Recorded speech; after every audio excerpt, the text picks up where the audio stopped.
and the Hasidim that remained behind the Iron Curtain.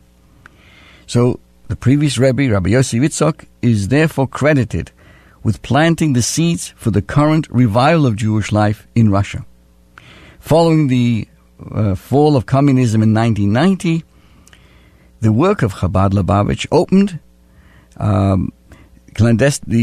up to the world that underground network established by the previous Rebbe, and that was continually nursed through the tenure of his son-in-law and his successor, our Rebbe, Rabbi Nachum Mendel Schneerson. And finally, the result is a tremendous, dramatic renaissance of Jewish life in the former Soviet Union today, where there are over 300 Chabad emissaries, 300 Chabad shluchim, who conduct Jewish programming openly throughout the Russia. Can you imagine? They recently had a parade of Jewish children near the Kremlin. A huge menorah was lit. And go online and you'll see. But all of this came about through the underground efforts of the previous Rebbe, who we celebrated, who stood up against the Soviet Union of that time to continue to bring Jewish life there. Now, with that in mind, recently, a former member of the KGB was interviewed about that period of time. You see, in the KGB's prime, KGB was the Gestapo. During that time in the 20s in Russia, to be a Chabadnik was a deadly proposition. You taught young children in a different basement every night, not knowing which night the secret police would break down the door and catch you. If you were a Chabadnik, you built a mikveh with your bare hands in some almost godforsaken town in Siberia, knowing that it would be demolished within months. If you were a Chabadnik during that time, you fanned whatever flames you could of Jewish heritage, knowing that one day they would come and take you away, interrogate you, beat you, torture you, and send you off to a forced labor camp in Siberia to die of starvation, exhaustion, and exposure, leaving your wife destitute, your children helpless orphans. And so the previous Rebbe, Rabbi Yosef Yitzchak, was himself arrested 7 times. The 7th time, a firing squad was waiting for him. By miracle, his execution was stalled, and under international pressure, as I've just expressed, he was eventually released. I share with you the history that has recently been found from a certain Alexander Nikolaevich. He knew the Chabadniks well. He was a consultant on religion to the KGB officers in charge of their persecution. So post-Glasnost and post-retirement, he found himself in charge of Memorial, which was a Russian civil rights society that attempts to right the wrongs of the past and the present. I share with you about a certain individual called Bezalel Schiff. He's an Israeli Chabadnik, the younger brother of the legendary Berka Schiff, one of the outstanding rebels the KGB failed to catch. Bezalel came to this individual, Nikolaevich, looking for records of Chabad Lubavitch heroes and heroines, particularly the records of who known as Muma Sarah, Aunt Sarah Katzenellenbogen, one of the most vital agents of the Chabad resistance in the Stalinistic era. And this individual, Nikolaevich, had all the connections. Glasnost had come, the Communist Party had left, but this individual was still at his desk, most often at the Lubyanka, this time the Russian Foreign Ministry. His office was perched high in one of those buildings the old regime had built to chill the bones of every citizen that enters. So this Bezalel Schiff, looking to go back in history, had chutzpah. He walked in and handed this Mr. Nikolaevich a gift. It was 4 large photo albums of Chabad families doing Jewish outreach around the globe. Some pages were marked. Schiff told him why. These were the pictures of those who were children and grandchildren of men and women this individual, Nikolaevich, had helped to incarcerate. Nikolaevich stared at the images and shook his head, his old heart skipping a beat.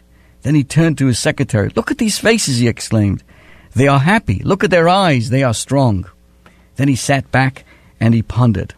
If only I had known. This man shook his head again. If only I'd known what kind of people I was up against. He leaned forward on his desk, furrowed his grey brow, and spoke directly to this Mr. Schiff. I was in your headquarters, you know. Not just as a tourist. I had a mission. Without much difficulty, I found it, even though you hide it in a basement. What was this man talking about? Dear friends, you can't imagine. This individual had come to spy out Chabad in its basement headquarters. It's true. We're talking about 770 Eastern Parkway, Brooklyn, New York. The address of Chabad World Headquarters. From the street, you take steps downstairs and you find yourself in a hall that feels somewhere between a busy train station and a warehouse. A turbulent sea of bearded men form clusters large and small for prayer, for study, for song, and heated discussion. I studied there, my friends.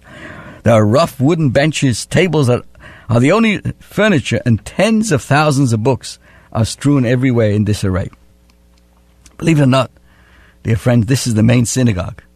And what he saw years ago when he came to spy out on Chabad is exactly the same today. And upstairs is not much different.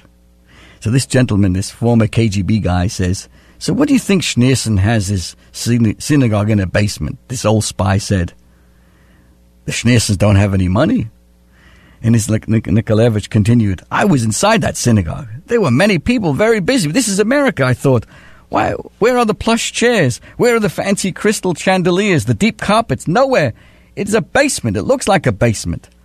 I saw Hasidim sitting on hard wooden benches and eating on wooden tables without even a tablecloth. And what do they eat?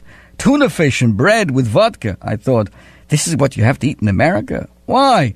Why does Schneerson have his Hasidim live this way? It was then that I confirmed my suspicion of many years. Then I realized which I should have always known. And he leaned forward and he said, you people are not just another religious sect. You're revolutionaries. You people are not just another religious sect. Partisans. You are partisans. This is how you operate, in small groups, taking sudden, unpredictable action with strong bonds of brotherhood between you, with complete devotion to your leader and to your cause. Partisans. We know about your first leader. This is the man talking about, the KGB former spy. He says, your first leader, he's referring to the first Chabad Rebbe 7 generations ago. He also sat here in the Tsar's prison. He too was a revolutionary. Over 200 years ago. 7 generations. You are 7 generations of revolutionaries. I know your history. Before that as well. Understand? How did you begin? You were slaves rebelling against your masters in Egypt. And every year you eat hard, flat bread that rebel slaves eat, to remember that this is who you really are, that you are rebels. And this is why your rabbi, your Rebbe, wants you to pray in the basement, just like rebel partisans live, eating the food that partisans eat on hard wooden benches, and even though you live in the richest country of the world. Because Schneerson wants you to remember you are not bourgeois Americans, you are revolutionaries, you are partisans. You know, not even this individual does not really fully understand. Why are we still partisans when we live freely in every part of the globe?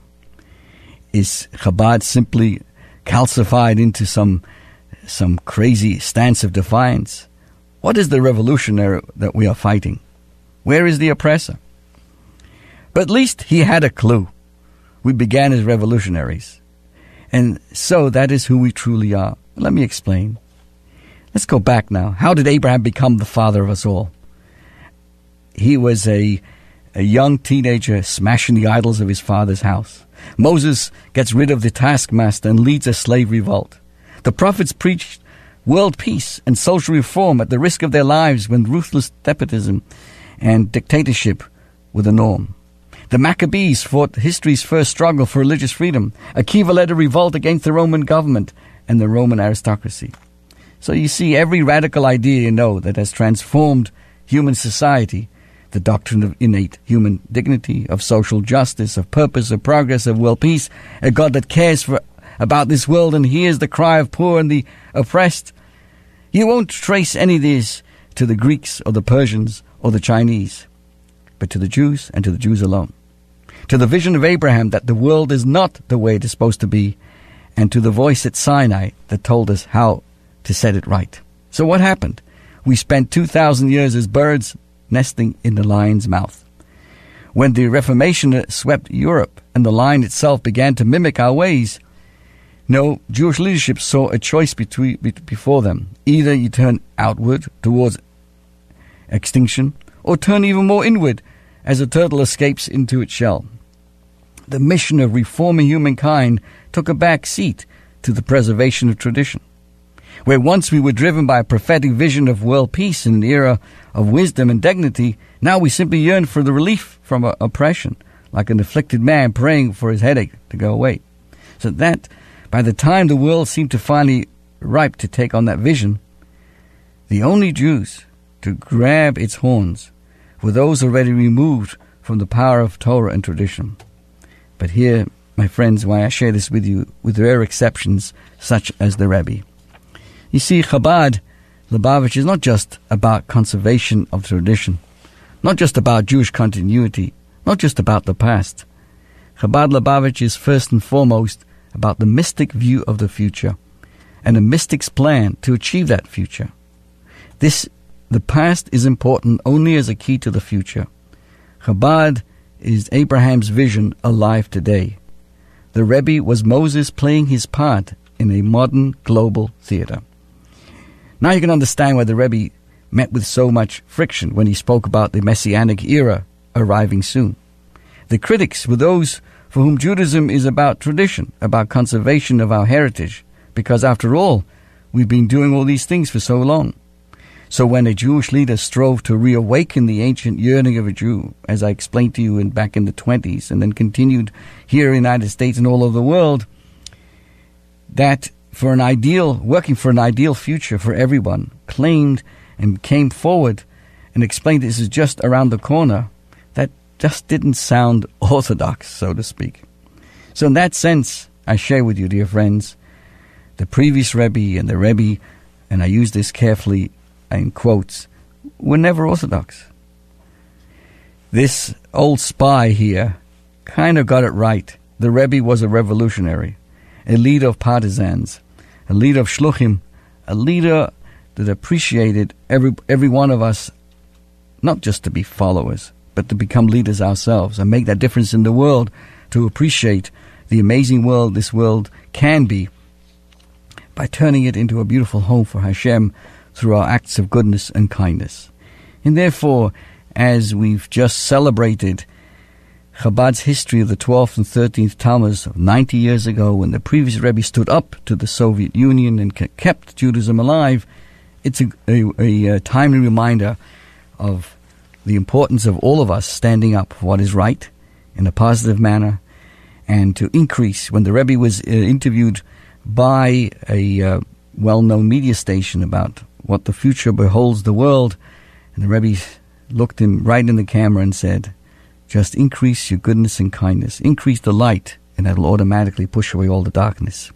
This is your host, Rabbi Pearl, wishing each and every one of us a good week, an easy fast, and may we only have good news to share with prosperity and good health. Sei gesund, a good year. Stay well. Until next week, Shalom.